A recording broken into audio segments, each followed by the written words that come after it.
Quando termina a Segunda Guerra Mundial, há uma percepção por parte, sobretudo dos Estados Unidos, de que a destruição da Europa, se ela não fosse enfrentada, se não houvesse um programa de intersecção, ou de, pelo menos, de enfrentamento dessa situação complexa, nós poderíamos ter um colapso econômico. E, por isso, há uma conferência internacional que se realiza em Bretton Woods e que vai dar origem a 3 grandes acordos que criam 3 organizações internacionais diferentes para atuar em áreas específicas. De um lado, você cria o Fundo Monetário Internacional, né? Do outro lado, o Banco Mundial, e já explico a distinção de um e de outro, e a Organização Internacional do Comércio, a OIC. A OIC não vai dar certo. Depois eu também já vou explicar as razões que levaram a seu, vamos dizer assim, ao seu enterramento, né, ao seu sepultamento antes até da sua instalação. Já o FMI e o Banco Mundial são instalados depois de alguns anos, quando há o número de ratificações necessário, e os dois se constituem como, vamos dizer assim, fundos que permitem o empréstimo de valores a nações que precisam de recursos, sobretudo na área do desenvolvimento econômico, não é? da tentativa de dotar essas nações de recursos necessários para desenvolver uma certa área da sua atividade econômica. Só que há uma distinção entre um e outro, né? O Fundo Monetário Internacional tem uma atuação mais ampla, mais geral, e ao passo que o Banco Mundial é um banco voltado para uma atuação mais estrutural, digamos assim. Se eu pudesse fazer um paralelo com as instituições brasileiras, eu diria que o Banco Mundial está para o BNDES, o Banco Nacional de Desenvolvimento Econômico e Social, assim como o FMI está para um banco privado. Quer dizer, eu posso, se eu sou dono de uma indústria, de uma empresa, eu posso me socorrer do BNDES ou posso me socorrer de um banco privado. As taxas de juros serão diferentes, as exigências são também diferentes. No Banco Mundial, eu preciso provar que o investimento que eu pretendo fazer, que a atuação que eu pretendo ter diante da minha sociedade tem uma, vamos dizer assim, uma função estrutural, de um lado, e de outro lado tem um benefício de médio e longo prazo que vai, portanto, demorar a chegar e que, mas que vai chegar, que tem chances, pelo menos, de reverter, e por isso o prazo para pagamento é muito mais amplo, a taxa de juros é menor, etc., para garantir esse retorno do investimento e garantir a atuação. Então, por exemplo, o metrô de São Paulo, no seu início, nas suas primeiras estações, nas suas primeiras perfurações, teve investimentos do Banco Mundial. Quer dizer, mas é uma questão de transporte. Sim, mas é importante para diminuir a quantidade de veículos, para garantir a interligação da cidade, para garantir que as pessoas possam chegar aos locais de trabalho com mais facilidade. Não à toa, as 2 primeiras linhas do metrô da capital, a linha azul e a linha vermelha, são ligações de norte a sul e de leste a oeste, respectivamente, da malha, das regiões da cidade, é a intenção de trazer as pessoas ao centro, de garantir que essas pessoas chegassem ao centro financeiro, ao centro comercial, ao centro da cidade, onde normalmente estavam as oportunidades de emprego, de trabalho. Claro que isso depois muda com vamos dizer, uma espécie de geopolítica micro, né, uma geopolítica municipal, e além disso, começam a surgir linhas de interconexão entre as diversas áreas da cidade. Isso é normal em qualquer malha metroviária, mas só para mostrar que é um investimento que visa um aspecto cujo retorno, o metrô não quer necessariamente ter lucro, né? O metrô precisa se pagar, ele precisa ter alguma sustentabilidade econômica, mas necessariamente lucro não está na origem. Então, isso está mais vinculado à ideia de fomento econômico do Banco Mundial. Já o Fundo Monetário Internacional também socorre os estados soberanos, também empresta dinheiro, mas para outro tipo de finalidade. E as exigências são muito mais invasivas até de uma certa soberania dos estados. Quem já não ouviu falar, para conseguir renegociar a dívida externa, a gente precisa seguir a cartilha do FMI. Né? É uma cartilha econômica, não é uma cartilha jurídica, como é óbvio, mas que impõe consequências também no âmbito jurídico, na própria estruturação do Estado, no modo como o Estado regulamenta a sua atividade econômica, etc, etc, etc. E isso, então, está ali à disposição dos Estados, é um fundo para o qual contribuem as nações mais ricas e do qual podem se valer as nações mais necessitadas para fins de financiar a sua própria atividade. Claro que o ideal é que o Estado conseguisse financiar todas as suas atividades internamente, cobrando os impostos da sua população, é para isso que o direito tributário surge, né? Para cobrar os tributos como uma retribuição daquilo que o Estado faz. Não é à toa que em alguns países a taxa, por exemplo, de carga tributária está ali na casa dos 60%, 70%, as pessoas pagam felizes, porque os 30% que sobram são para vestuário, alimentação e moradia e lazer. Então, 30% do que ganha, você guarda para passar as férias dos seus sonhos em algum lugar, para comprar suas roupas, para comprar, porque saúde, educação, etc., tudo acaba sendo financiado pelo Estado, né, no Estado chamado de Estado de Bem-Estar Social. Bom, mas isso são modelos econômicos, não é propriamente jurídico, que é importante a gente entender que o sistema de Bretton Woods previu essas duas organizações ao lado da OIC. E é sobre a OIC que eu vou começar a falar agora e explicar por que ela não deu certo. A Organização Internacional do Comércio faria o mesmo papel que hoje quem desempenha é a OMC, a Organização Mundial do Comércio.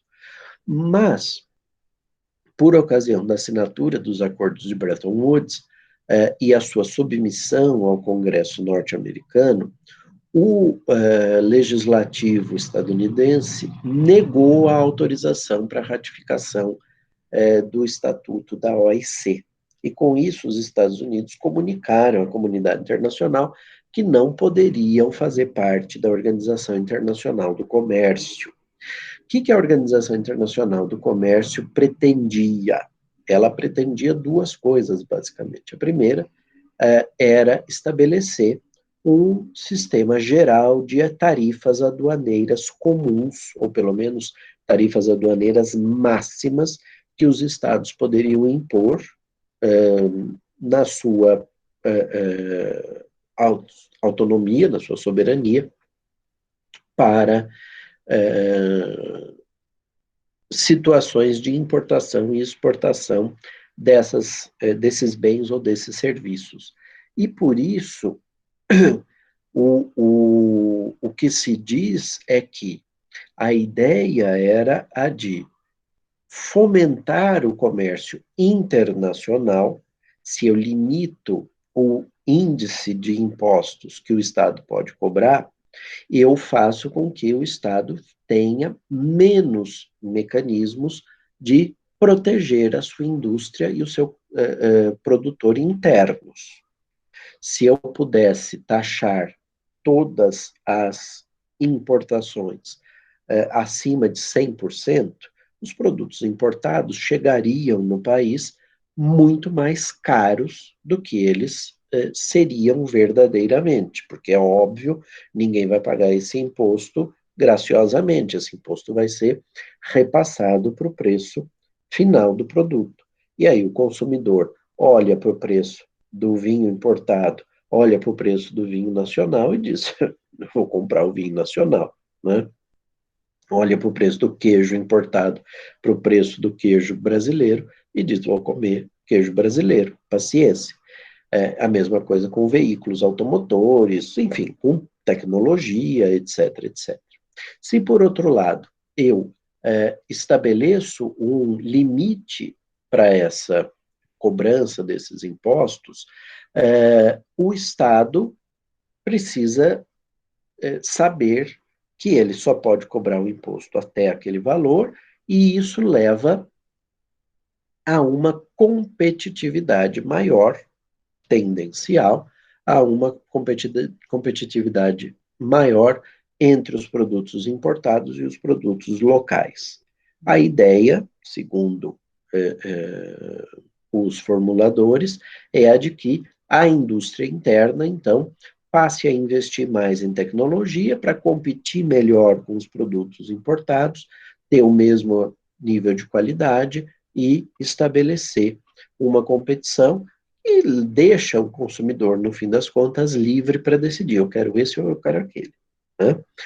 O, a política interna brasileira do período ditatorial, do Brasil do ame ou deixe, né, do Brasil autossuficiente, do Brasil que se bastava a si mesmo, proibia, por exemplo, as importações de alguns bens e taxava de forma muito intensa bens importados que pudessem ser feitos, isso com a tentativa de favorecer a indústria nacional e forçar as pessoas a comprarem os seus veículos brasileiros. Os veículos brasileiros, houve um presidente da República que disse isso, eram carroças, né? O presidente Collor, quando assumiu a presidência da República, disse isso e falou, vou abrir a importação, né? De fato, nós tínhamos no Brasil 4 montadoras, que eram estrangeiras, mas constituídas no Brasil, a Volkswagen, a Ford, a Fiat e a Ford, Fiat, Volkswagen e a Chevrolet, né? Eram 4 empresas, a Fiat, inclusive, na ocasião, produzia um veículo que talvez os pais de vocês tenham tido, chamado Fiat 147, era um carrinho pequenininho, complicadíssimo, eu me lembro, meu pai teve um, antes ainda do governo Collor, um dia ele foi nos levar para a escola, o câmbio saiu na mão dele, porque a ré não entrava, então ele fazia força para tentar entrar, um dia o câmbio soltou e saiu na mão dele. Isso por quê? Porque não havia investimentos, não havia por que você investir na melhoria dos veículos aqui estabelecidos, porque você tinha praticamente um monopólio. Eram 4 grandes grupos, mas a Chevrolet e a Ford estavam unidas na chamada Auto Latina, até os carros eram iguais, só mudava o nome, os modelos eram muito, muito, muito parecidos, e você tinha, então, vamos dizer assim, era um mercado secundário, um mercado que você podia mandar para lá os modelos piores, mas menos custosos do ponto de vista tecnológico, do ponto de vista da sua montagem, e é isso que tem, e você se vira, né? Quando é reaberta a possibilidade de importação de veículos, os primeiros carros que chegam são carros russos, Lada, Laika, etc., que eram também bastante ruinzinhos, Mas logo começa a importação de carros japoneses, carros coreanos, carros alemães, e isso tudo vai, carros franceses, né, as montadoras francesas, e tudo isso vai diversificando o mercado automobilístico no Brasil, gerando maior competitividade, uma melhoria da produção interna, enfim, para quem tem uma visão mais liberal da economia, olha isso com bons olhos e diz, bom, a competição faz as pessoas buscarem o melhor, buscarem baratear os seus serviços para competir, e isso ganha, quem ganha são todos, né? Acaba todo mundo ganhando num modelo como esse, na visão liberal. Na visão intervencionista, você diz, olha, a população acaba tendo um outro tipo de exploração por causa disso, daquilo outro, enfim. São modos econômicos diferentes de ver. Não há dúvida que o modelo estabelecido na comunidade internacional pretendia ser um modelo mais liberal, de permitir esse fluxo do comércio internacional, mas com a notícia de que os Estados Unidos estavam fora, e estavam fora por quê? Porque uma segunda intenção, um segundo objetivo da Organização Internacional do Comércio era o de estabelecer um sistema de solução de controvérsias. A França dá subsídios para os produtores agrícolas, isso tem gerado uma dificuldade para a competição de produtos agrícolas brasileiros no mercado francês. Aí o Brasil podia ir no sistema de solução de controvérsias, que ia ser criado no âmbito da OIC, para discutir. Os americanos empacaram nesse ponto. Eles não eram contra ao estabelecimento de um mecanismo aduaneiro máximo comum. Era uma ideia até boa, que eles viam com bons olhos, mas se submeterem a um sistema de solução de controvérsias, lembre-se, nós estamos ali no pós-guerra, 48, 49, você tem ainda uma ideia de exercício de soberania bastante intenso. Os Estados Unidos despontavam como a grande potência econômica. Já havia um antagonismo relativamente aos soviéticos. O que eles pensaram? Bom, vamos lá nos submeter a um órgão de solução de controvérsias que ainda por cima vai ser obrigatório e que vai ter gente do mundo inteiro e que eu sei lá se eles vão defender os nossos interesses ou não, estamos fora. O Congresso não autorizou. Então, aquilo que era para ser a OIT se desenvolveu como um acordo comercial. Era o GATT, um Acordo Geral de Tarifas de Comércio. Então, você, de tempos em tempos, revia o GATT, estabelecia as alíquotas, estabelecia as restrições da própria incidência do GATT, etc. e tal, e esse mecanismo foi um mecanismo bastante bem utilizado durante o período do período da Guerra Fria, né? Os estados tinham lá o GATT, iam, assumiam, etc., e o GATT era feito por meio de rodadas. Então, você teve a rodada do Uruguai, a rodada de Doha, etc., e o GATT vai se desenvolvendo de tal forma que, nos anos 90, ele dá origem à Organização Mundial do Comércio. Aquela resistência que existia lá atrás com relação ao sistema de solução de controvérsias foi se dissipando. Quando há a queda do Muro de Berlim, o ocaso da União Soviética, enxerga-se ali uma janela de oportunidade, e no fim da rodada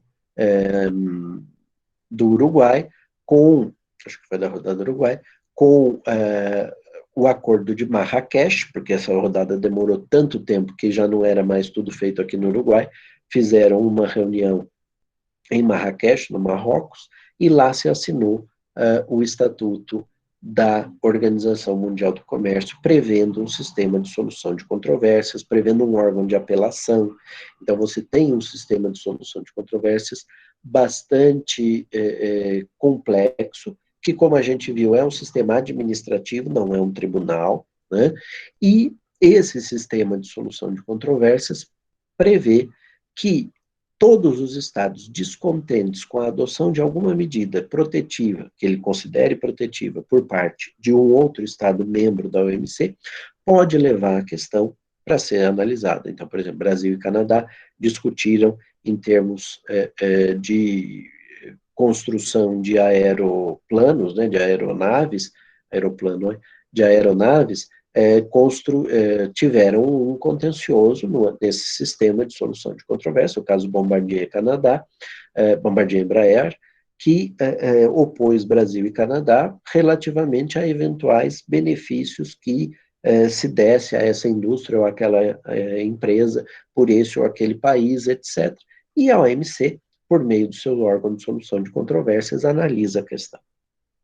Se você não estiver satisfeito, vai para o órgão de apelação e a decisão se torna definitiva e o Estado é condenado a mudar a sua política interna de, por exemplo, concessão de benefícios, concessão de subsídios para essa área econômica, para essa atividade econômica, etc.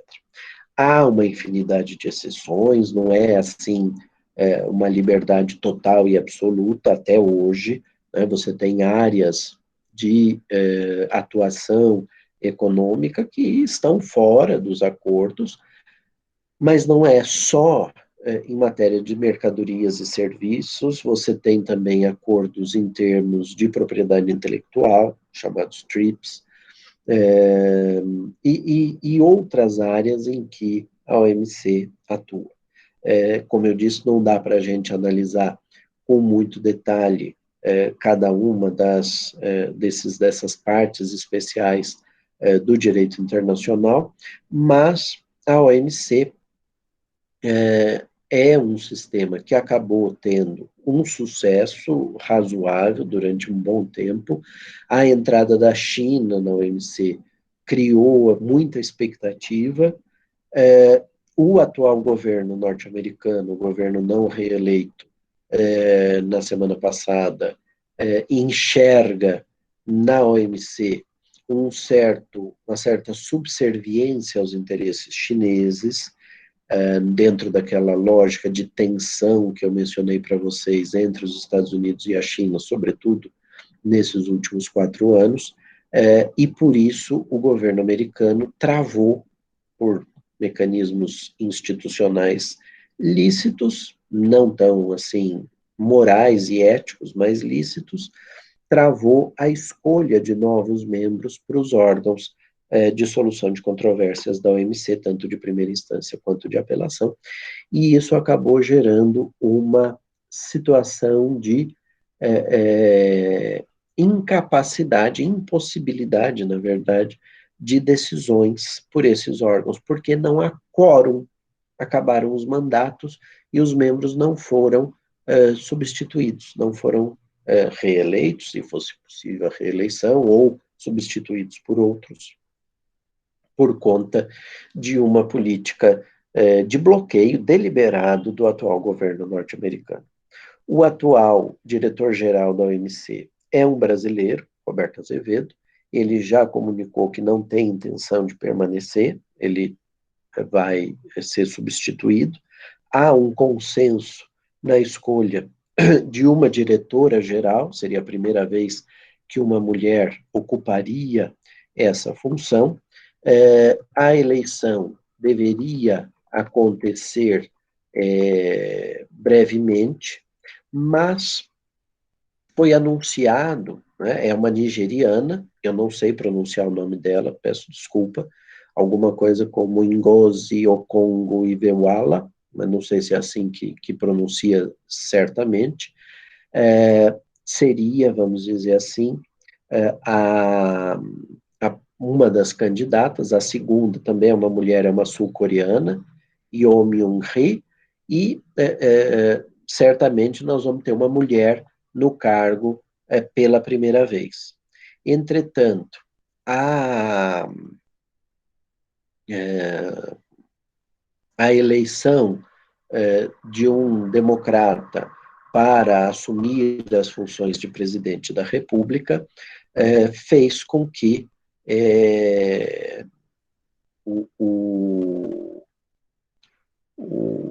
se cogitasse, né, a possibilidade de nós termos um adiamento na votação final. Tá? Para quê? Para esperar que o Joe Biden esteja no exercício das funções e enfim, o encaminhamento da votação não seja turbado por uma política externa tanto quanto complexa que vem sendo imposta pelo governo norte-americano, né? Então, tá aí, essas são as finalistas, e vamos ver o que é que vai acontecer nessa eleição, né? A ideia era que isso acontecesse no dia 6 de novembro, e, como eu disse, isso acabou sendo adiado em razão dessa eleição do Joe Biden, né? Então, a OMC está numa situação bastante complicada, porque ela está sem órgãos de solução de controvérsias, que não conseguem atuar. O diretor-geral brasileiro já deixou o cargo, já não exerce mais as funções, ele antecipou o fim do seu cargo, e quem está hoje, não vou dizer comandando, mas pelo menos está respondendo pela OMC, é um embaixador da Nova Zelândia que preside o Conselho Geral, e ele é que está encaminhando as decisões no âmbito da OMC. Então, é um momento complicado para esse sistema, o sistema de comércio internacional, mas são as circunstâncias geradas pelas travas que os estados conseguem manejar. Isso está mais vinculado ao problema das relações internacionais, mas obviamente tem uma componente jurídica importante, porque se isso está acontecendo é porque há mecanismos lícitos para que isso acontecesse, mecanismos previstos no próprio estatuto, e por isso que eu quis frisar esses aspectos aqui na nossa conversa.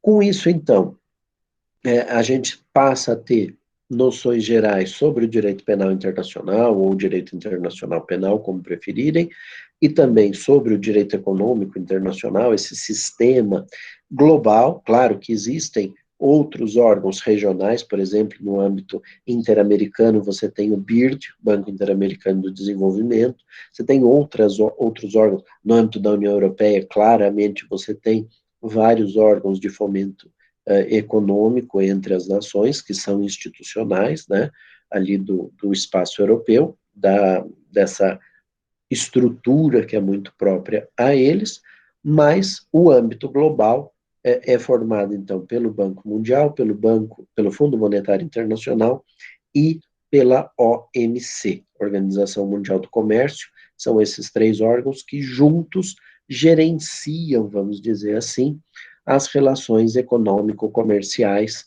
entre as nações, entre os estados e entre os personagens desses estados, porque mesmo o contrato privado que uma empresa